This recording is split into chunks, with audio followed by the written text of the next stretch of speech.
C'est avec espoir et confiance que les Guinéens ont accueilli l'élection du professeur Alpha Condé après le scrutin présidentiel du 7 novembre 2010.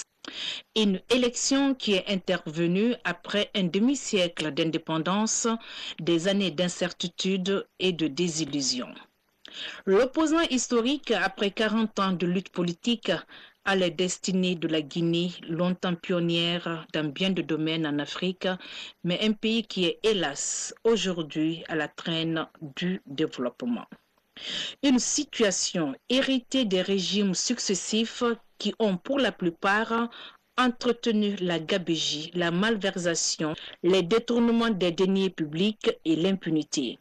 Rien qu'en 2010, cette gabegie a coûté plus de 10 000 milliards de francs guinéens. Et c'est à juste titre que le professeur Alpha Condé dira au lendemain de son investiture, je cite, « J'ai hérité d'un pays, pas d'un État ». Fin de citation. En effet, à Conakry comme à l'intérieur du pays, toutes les infrastructures, qu'elles soient administratives, routières, scolaires, sanitaires, sont déficientes. Et l'État n'était plus que l'ombre de lui-même, d'où la complexité et l'urgence à prioriser les chantiers. Mais les nouvelles autorités de Conakry se sont donné un leitmotiv: combattre tous les maux qui gangrènent la Guinée et d'en faire l'Eldorado de l'Afrique occidentale. En effet, malgré sa pauvreté, le pays regorge de nombreuses ressources du sol et du sous-sol.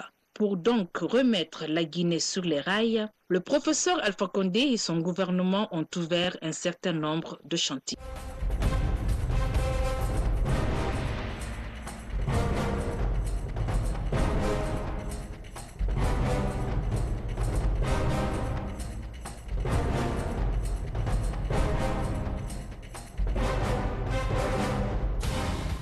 Domaine complexe pour la majorité des Guinéens, mais essentiel pour bénéficier de l'appui et de la confiance des bailleurs de fonds comme le Fonds monétaire et la Banque mondiale. Dans cette gestion économique, tous les agrégats économiques qui étaient au rouge avant les présidentielles connaissent une croissance.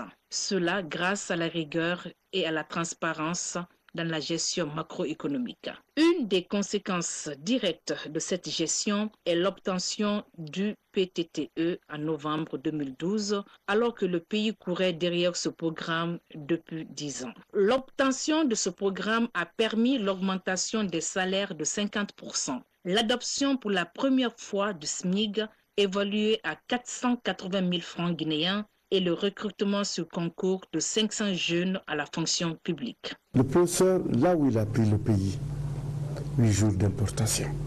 On était au bord de la banqueroute, 21% de taux d'inflation. Aujourd'hui, qui est ramené à moins de 10 pratiquement.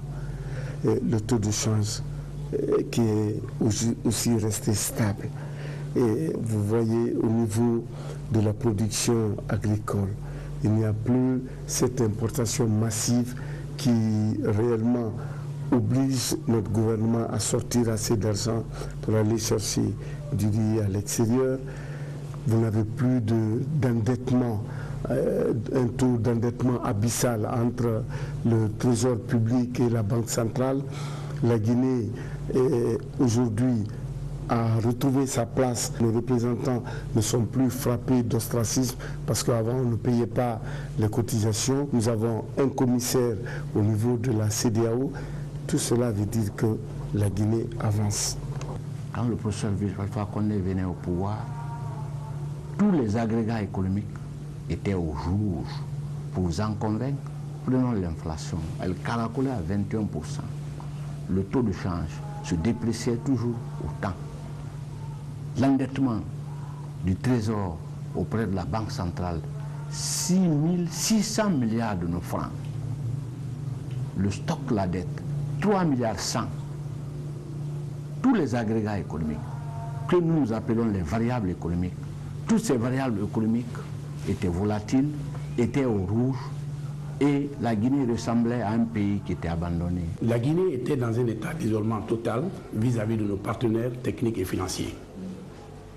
Et il n'y avait pas d'argent dans les caisses étaient vides, les caisses de l'État étaient vides.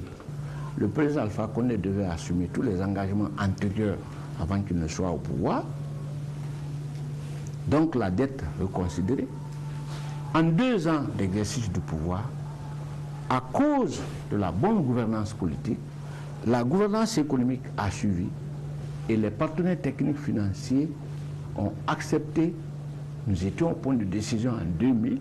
La Guinée n'a jamais pu engager un programme intérimaire et l'achever. Mais à partir de 2010-2012, la Banque mondiale a vu l'amélioration de la gestion économique. Les équilibres qui étaient rompus sont revenus. Le cadrage macroéconomique est revenu.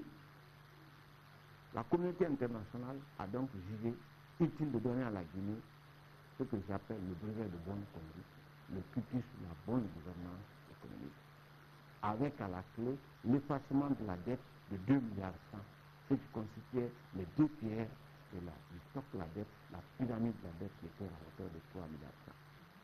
Dans le cadre de la suite de l'initiative qui peut vous très indiquer, il nous a valu effectivement l'annulation des 2 tiers de nos dettes extérieures. Donc ça c'est une avancée quand même très importante. Grâce à une rigueur, une transparence dans la gestion du mécanisme macroéconomique, la Guinée a pu négocier et obtenir un programme formel avec les institutions de Bretton Woods. Un programme, entendu, avec les facilités et la vie de crédit. C'est une période de 3 ans, mais comportant des revues. Et à ce jour, nous avons déjà 4 revues qui ont été concluantes.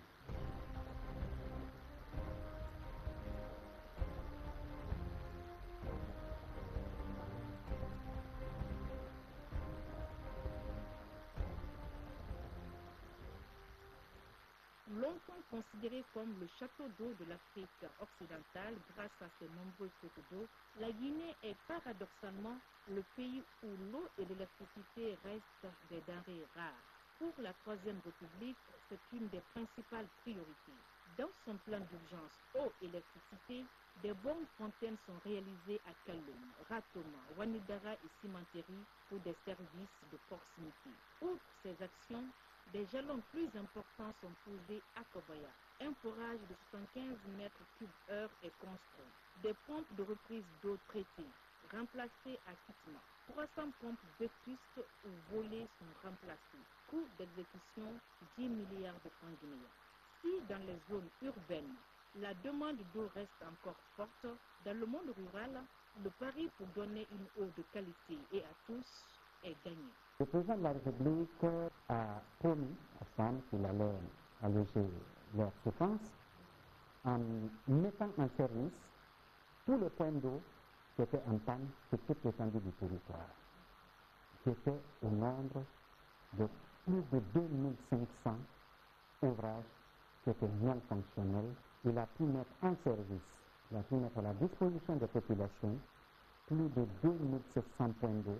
Plus d'1 million de personnes vivant en milieu rural ont été touchées par rapport au programme d'urgence de M. le Président de la République. Il faut noter que ceci, c'est sur un financement propre de la Guinée.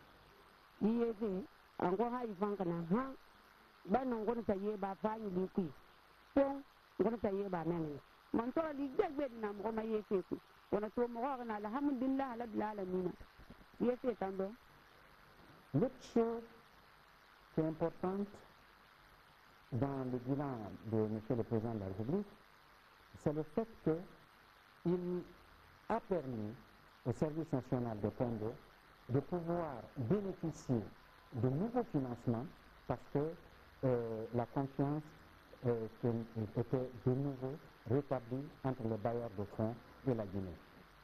En 3 ans, nous avons aujourd'hui en Guinée près de 60% de taux de décès en milieu rural et semi-urbain.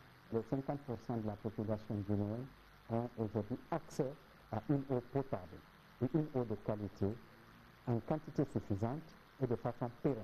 Nos partenaires qui nous accompagnent dans la réalisation de nouveaux points d'eau qu'il faudrait citer, c'est la Croix-Rouge internationale qui nous accompagne dans l'approvisionnement en eau potable des populations en Guinée forestière, avec la Banque arabe de développement économique en Afrique, Nous avons réalisé un projet de 620 forages et préfecture de Kissédougou, Beila et Massanta. Un projet qui avait pris un retard de plus de 4 ans avant l'avènement du professeur Alpha Condé, que nous venons de réaliser en 5 mois. Le bailleur de fonds satisfait des nouveaux résultats a accepté pour une première fois dans ces procédures qu'un reliquat d'argent soit réutilisé dans le cadre du même projet. Ce qui veut dire qu'un projet initialement nommé projet de 620 forages dans les préfectures de Kissédougou, Massanta et Beila devient maintenant un projet de délice villageoise de 720 forages dans les mêmes préfectures. De 2010 à ce jour, ce sont de grands projets qui sont en cours de réalisation, tous financés par l'État et les partenaires de développement. Parmi ces projets, il y a le projet d'amélioration et d'efficacité du secteur de l'électricité, le projet de réhabilitation et d'extension du réseau de distribution de Conakry, le projet d'électrification rurale. Tous ces projets ont pour but la réhabilitation et l'extension du réseau des installations de production, de transport, de distribution et de commercialisation de l'électricité. Parallèlement à la réalisation des projets cités, le gouvernement a lancé en avril 2012 les travaux de construction du barrage hydroélectrique de Kaleta.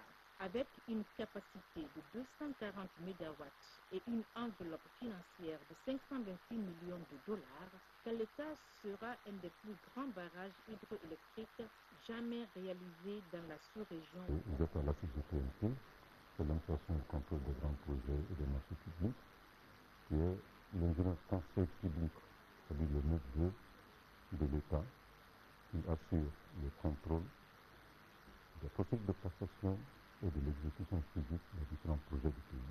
Au titre des réhabilitations, il y a la réhabilitation des réseaux électriques des capitales régionales de l'Abi, de Farana, de Zérekoré et de Mamou, et la conversion des centrales de Farana, de Kanka et de Zérekoré au fil d'eau.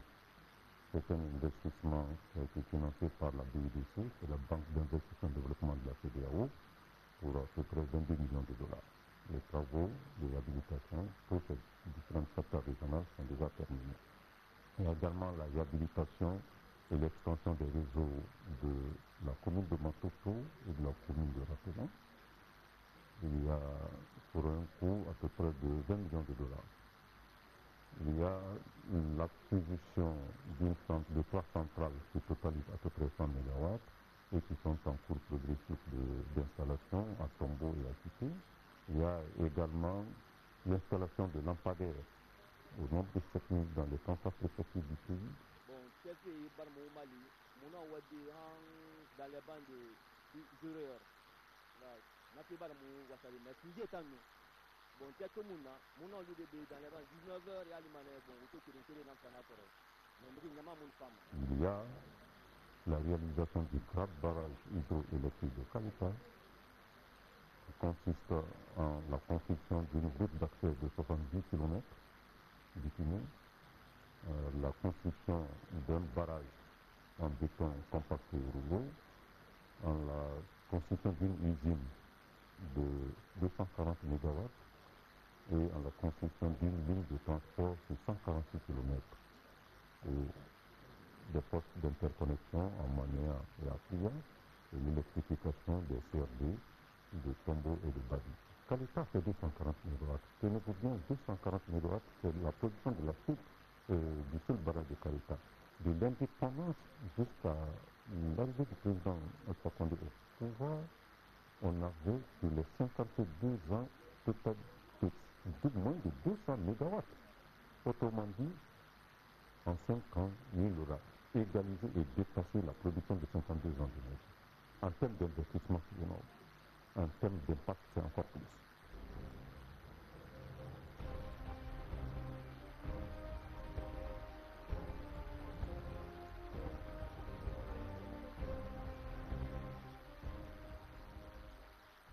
Nous allons commencer les infrastructures, mais les vraies, c'est-à-dire des routes en béton bitumé qui peuvent durer 20 ans, 30 ans, pour permettre à la Guinée enfin de pouvoir se développer. Pour rendre plus fluide le déplacement et faciliter le commerce, de nombreux projets sont exécutés et entièrement financés par le budget national de développement. Parlant des projets routiers, je voudrais également vous dire qu'ils sont de deux ordres. Il y a des projets pour lesquels le financement était mobilisé avant l'élection du président de la République et dont les travaux n'avaient pas débuté ou pour lesquels certains travaux étaient complètement arrêtés pour cause diverses. La deuxième catégorie, c'est les projets qui ont été initiés pendant le mandat, dont les travaux ont démarré, qui sont pour les uns achevés et pour les autres en cours d'exécution. Sans que la liste ne soit exhaustive, je parlerai par exemple du réaménagement du tronçon Tombo-Mousoudou, qui a consisté en la construction de 1450 mètres linéaires de route, la construction d'un échangeur et la réalisation de deux passerelles, dont l'une au niveau du Palais du Peuple et l'autre au niveau du centre franco-guinéen. Le coût de cette infrastructure se chiffre à 130 milliards de francs guinéens et il a été financé par la Banque africaine de développement, l'Agence française de développement et le gouvernement guinéen. Deuxième projet routier important, c'est le tronçon Matoto-Anta et Anta-Danilpa. Cette route, dont les travaux avaient commencé en 2002 et qui avait été interrompu en 2005, les travaux donc sur ces deux tronçons ont repris après l'élection du président Alpha Condé et ils sont actuellement achevés pour un coût global d'environ 290 milliards de francs guinéens. Je dois vous dire que cette route était considérée comme une route maudite, tellement après son arrêt en 2005, les travaux n'avaient pas eu la chance de redémarrer, sinon qu'avec l'arrivée du président Alpha Condé. Il y a également le tronçon Tabompa km 36 et le tronçon km 36 Koya qui sont en cours de réalisation. Les travaux ne sont pas encore terminés, mais vous savez bien, pour ceux qui fréquentent la route nationale, que les travaux sont en cours avec des entreprises OAS, qui est une entreprise brésilienne, et la Chine de Chine. Au titre encore des travaux, il y a les transversales de Conakry, qui sont en cours de réalisation pour faciliter la circulation à Conakry. Parmi ces transversales, il y a la T5 Nord, la T5 Sud, la transversale T6 jusqu'à T10. Le coût de ces différentes transversales se chiffre à peu près à 358 milliards de francs guinéens. Il y a également divers tronçons qui nous relient à la République du Sénégal à partir de l'Abi. C'est sur 300 km environ et ces projets sont financés par un groupe de bailleurs de fonds arabes. C'est le Fonds chrétien de développement, le Fonds saoudien de développement, la BADIA et le gouvernement guinéen. Là également, le coût de l'ensemble de ces travaux, c'est, disons, 860 milliards de francs guinéens. C'est important. Il y a la réhabilitation du tronçon Bofa-Kolabouin. Il y a également le tronçon Mamou-Dabola, qui est une semi-réhabilitation et dont les travaux consistent au traitement des dégradations profondes et des nids de poules. Le coût également de cet investissement, c'est 111 milliards de francs guinéens. Il y a également la semi-réhabilitation de Mamou-Farana, c'est une distance de 185 km. Là, les travaux également ont commencé. Donc il y a vraiment beaucoup de réalisations. Tout cela, c'est à l'avantage du président de la République qui a tenu à ce que ces infrastructures soient réellement réalisées au bénéfice des populations guinéennes. En plus de ces chantiers, s'ajoutent les travaux de réhabilitation des routes nationales Kankan-Mandiana 100 km et Kankan-Kissidougou 194 km. Le président de la République a procédé à la pose de la première pierre de ces travaux. Outre ces projets financés par le BND, les partenaires au développement mettent la main à la poche pour accompagner nos autorités. C'est dans ce cadre que les travaux de construction du tronçon Kissidougou-Guéguédou, long de 82 km, sont financés par l'Union européenne. Le gouvernement japonais a mobilisé la bagatelle de 125 540 $ pour la réalisation d'un nouveau pont de 130 mètres de long à Kaka-Dankoya. Les travaux seront achevés en juin 2015.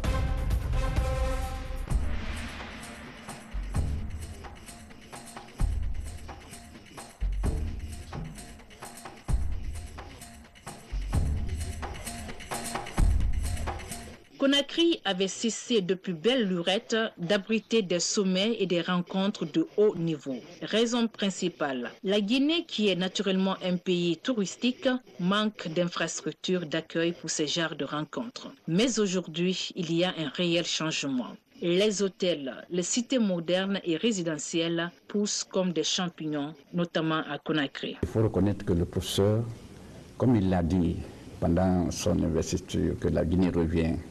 Et cela est vrai parce qu'on le voit sur le terrain. Et pour celui qui connaît la Guinée avant, et surtout dans le domaine de l'hôtellerie, il n'y avait presque pas d'hôtel digne de nom. Mais le temps que nous vivons maintenant, depuis les années que le professeur est au pouvoir, nous sommes en train de voir des hôtels qui poussent sous terre et des grands hôtels dignes de nom, des hôtels qui remplissent les normes internationales et avec de haut standing. Alors, quand vous prenez par exemple l'hôtel Radisson, l'hôtel de Kitty, cet hôtel est très grand, il est de 5 étoiles et cet hôtel, il va faire la compétition avec les autres hôtels qui se trouvent dans la sous-région. Ensuite, en venant en ville, vous verrez qu'à côté de Yasmine, il y a l'hôtel Noum. L'hôtel Noum, c'est un très grand hôtel aussi de 5 étoiles qui, à la fin, d'ailleurs, très bientôt, d'ici la fin de l'année, nous allons faire l'inauguration de ce grand hôtel qui fera la fierté du peuple de Guinée, qui fera la fierté de tous les Guinéens, parce que c'est un hôtel qui est de haut standing et avec 5 étoiles. Alors, vous venez aussi à Kaloum. Pour celui qui a connu l'hôtel Kaloum d'avant qui est à côté de la place des Martyrs et qui réellement cet hôtel ne répondait pas aux normes internationales. Alors, mais aujourd'hui, c'est une fierté, c'est une grande fierté pour le peuple de Guinée qui, dans un proche avenir, c'est-à-dire en 2015, cet hôtel va être inauguré. Nous sommes en train aussi de faire en sorte que les hôtels, qu'on ne se limite pas seulement à Conakry.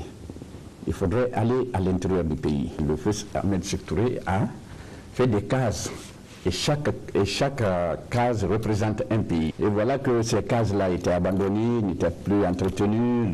Le professeur Alpha Condé aujourd'hui a pris en charge et en compte pour réhabiliter ces cases-là avec un plan aussi beau, aussi bon aussi. Je suis heureux aussi de vous annoncer que toujours le professeur Alpha Condé, pour le bien de son peuple et aussi pour aider les artisans, a bien voulu offrir un village artisanal à Kinia.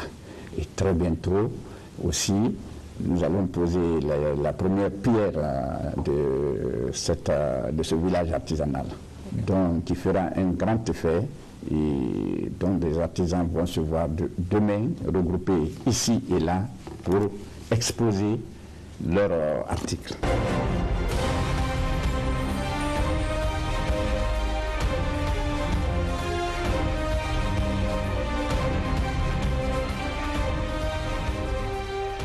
Vous savez, l'une des politiques de notre gouvernement, c'est la décentralisation. Les fêtes dans la capitale, ça n'intéressait que les gens de la capitale. Aujourd'hui, ce n'est pas seulement le côté festif qu'il faut voir. il faut voir surtout le côté développement local. Et ça nous a permis à Bouquet de réaliser vraiment la plupart des infrastructures de souveraineté, notamment le palais de justice, le bureau, le bloc administratif, les logements des préfets et des gouverneurs, et d'autres infrastructures aussi qui ne sont pas simplement de l'État.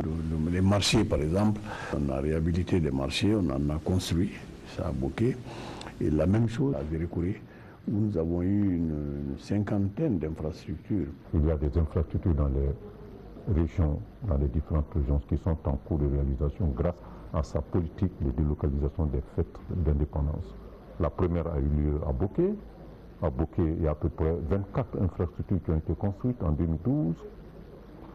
La seconde, c'est dans la région de Zérékouré.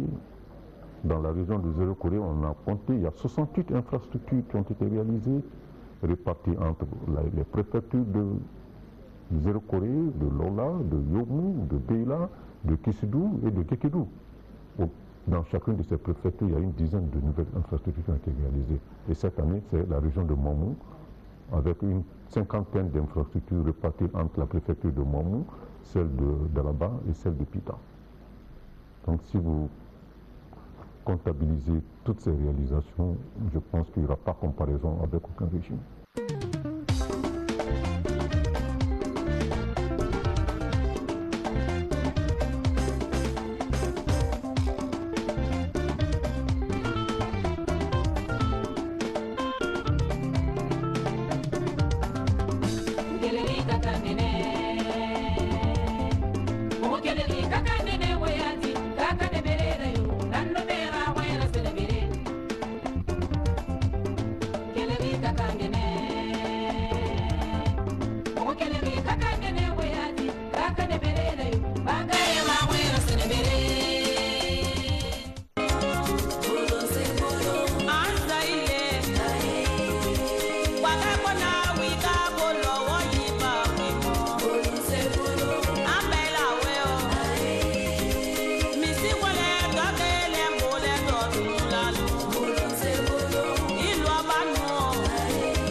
Le développement dans un pays doit commencer par la base.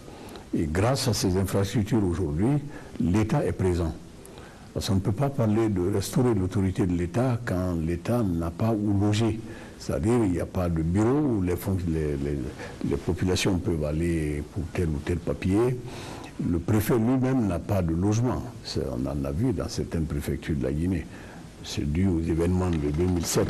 On a effectivement reconstruit toutes les infrastructures cassées pendant les insurrections de 2007. Aujourd'hui, pratiquement, je peux dire 60 à 70% des communes urbaines, des préfectures sont reconstruites ou rénovées. C'est vrai qu'on ne peut pas changer comme un coup de baguette magique. Mais on peut au moins veiller à ce qu'une personne fautive soit punie pour sa faute, parce que les lois quand même sont là. Depuis l'aube des temps, la République de Guinée possède des lois, des codes de procédure pénale, un code civil, un code pénal, vraiment qui punit toutes les infractions au sein de la société. Mais si cette punition n'est pas consommée par le fautif, vous comprendrez qu'il va être très difficile d'instaurer l'autorité de l'État. Depuis que le professeur Alpha Condé est là, il n'y a pas de prisonniers politiques, il n'y a pas un seul journaliste en prison. Donc les libertés publiques et individuelles sont respectées. Ceux-là, réellement, qui ne respectent pas la loi, doivent être sanctionnés. Un État ne laisse pas la chienlit s'installer. Pendant ces 4 ans, c'est d'abord la restauration de l'autorité de l'État, la présence de l'État et la confiance que nous avons pu créer entre l'État et les populations. Il y a encore quelques années, il y avait une méfiance entre les populations et l'État, notamment les représentants de l'État. Mais au jour d'aujourd'hui, il y a effectivement une confiance qui a été recréée. Ça nous a permis aussi, pendant ces 4 ans, de montrer aux populations quand même que le préfet, ce n'est pas seulement un commandant. Ce n'est pas quelqu'un qui est là pour la répression, il est là pour accompagner les populations, pour écouter les populations et pour les aider surtout dans le développement. L'une des fonctions de l'administration territoriale, c'est le développement. Nous avons une lettre de politique nationale de décentralisation qui nous permet d'aller très loin en termes de transfert de compétences de l'État vers les populations. Les populations sont évidemment représentées par les élus locaux. C'est une réalité en Guinée aujourd'hui et beaucoup de pays africains sont venus, pendant ces 4 ans, sont venus ici s'inspirer de ce que nous sommes en train de faire. Évidemment, quand on est à Conakry, on n'est pas toujours au courant de ce qui se passe à l'intérieur. Mais au jour d'aujourd'hui, il y a effectivement la présence de l'État, la présence des collectivités locales comme partenaires de l'État.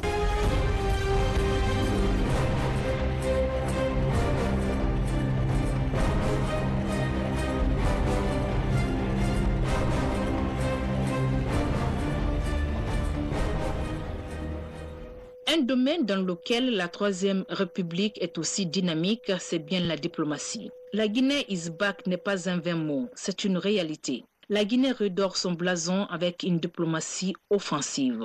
Europe, États-Unis, les Émirats arabes, la Chine, le président de la République est partout pour convaincre de potentiels investisseurs et décrocher des marchés pour le développement socio-économique de la Guinée. Outre ces voyages du professeur Alpha Condé de par le monde, il y a également les visites en terre africaine de Guinée d'éminentes personnalités. Une des visites qui aura le plus marqué est celle du roi Mohamed VI du Maroc.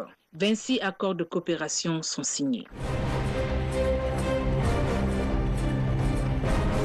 Le jour même de l'investiture du président de la République, il a annoncé le retour de la Guinée dans l'arène internationale. Je pense que tout le monde se souvient de son mot d'ordre « Guinea's back ».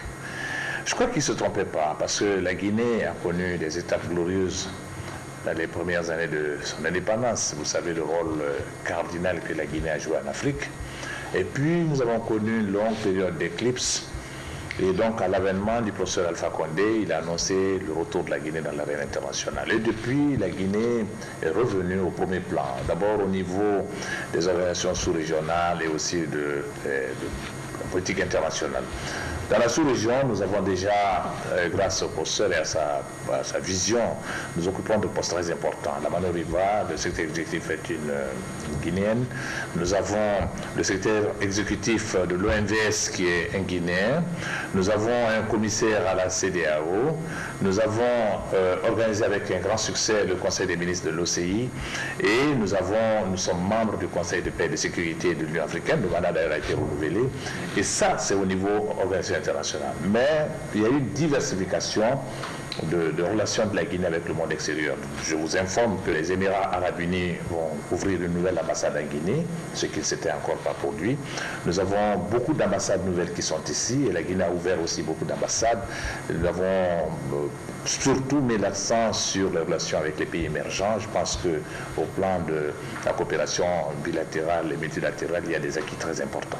Et on retient que le président de la République a effectué 2 visites aux États-Unis sur l'invitation du président américain. Absolument, il a déjà fait 2 visites. La première, c'est après son élection, et la dernière, c'est quand il allait au sommet des États-Unis-Afrique. Et je pense qu'encore cette fois-ci, il doit aller bientôt à l'Assemblée générale des Nations Unies et il est prévu une rencontre avec une importante réunion sur Ebola organisée par le président Obama et le secrétaire général des Nations Unies. Je pense que tout cela dénote de l'intérêt que le monde porte à la Guinée et je crois que la Guinée est vraiment sur les rails. La visite réussie de Sa Majesté le roi Mohamed VI à Conakry, qui était une grande première d'un souverain chérifien en Guinée. Et au cours de cette visite, vous savez que d'importants accords de coopération ont été signés avec ce pays qui est un pays ami. Et nous venons d'organiser avec un grand succès le forum économique et qui a regroupé des centaines d'opérateurs économiques aussi bien marocains que guinéens. Les perspectives sont excellentes avec ce pays. Nous avons d'autres pays comme l'Afrique du Sud où déjà nous développons aussi des relations très fortes et nous donnons un cachet économique à nos relations diplomatiques.